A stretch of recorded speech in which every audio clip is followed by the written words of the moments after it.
All right, sports fans, in your newest edition of Old School and New School, first of all, Mr. Old School and Mr. New School, we're going to talk about boxing and is it dead? These topics on Old School and New School are topics that me and my good friend here, Randy, talk about quite often. And for instance, he thinks boxing is dead. Boxing is dead. Boxing's been taken away from the common man. And as a matter of fact, the recent, what did they call it, fight of the century, turned out to be the fraud of the century, the hype way overmatching the bout. Boxing's dead. Now, for me, I can't disagree more. I don't think that it's dead in comparison to some other sports that we've seen certainly lose their lifeline. Let's take, for instance, track and field. Let's take, for instance, I think a lot of people in this country used to be big tennis fans, and now that sport is dead. But let me say this. You talk about the Mayweather-Pacquiao fight, and it grossed the most amount of money in pay-per-view history.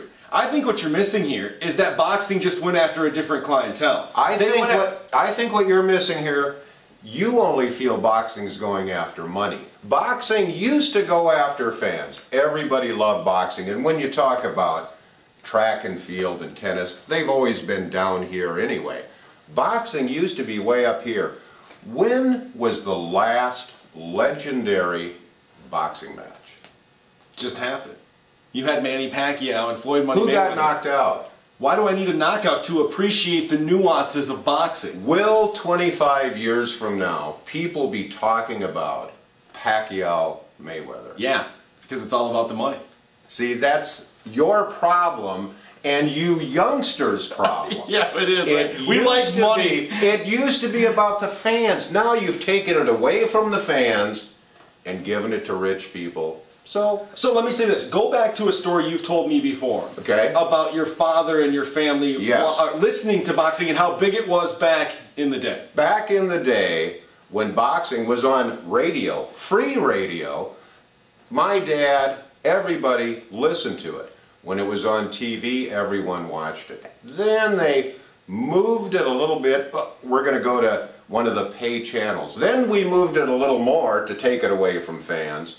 Now you have to go to some hotel somewhere to pay to watch it on the big screen. But no, that wasn't good enough either. Now you have to pay $100 to look at what was a fraud. Did you see the introduction with Justin Bieber, though? I mean, no. And the Burger King guy. No, of course I didn't, because it's too expensive. They've taken it away. But let me go back to your story about your father. Yeah. What was your father and your family providing to boxing? Because I think you look at the NFL and you look at Major League Baseball and maybe its decline.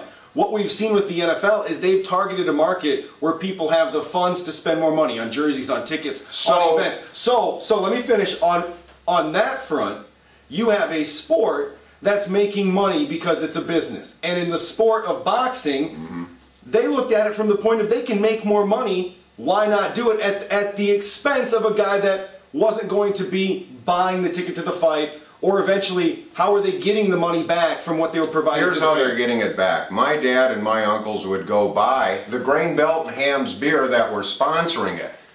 Now people aren't buying anything that's sponsoring it because they can't afford to go see it anyway. Boxing's dead. Muhammad Ali was great. Mike Tyson kept it alive until he went into prison. Then you had some of those middleweights in the 80s into the 90s, pretty good.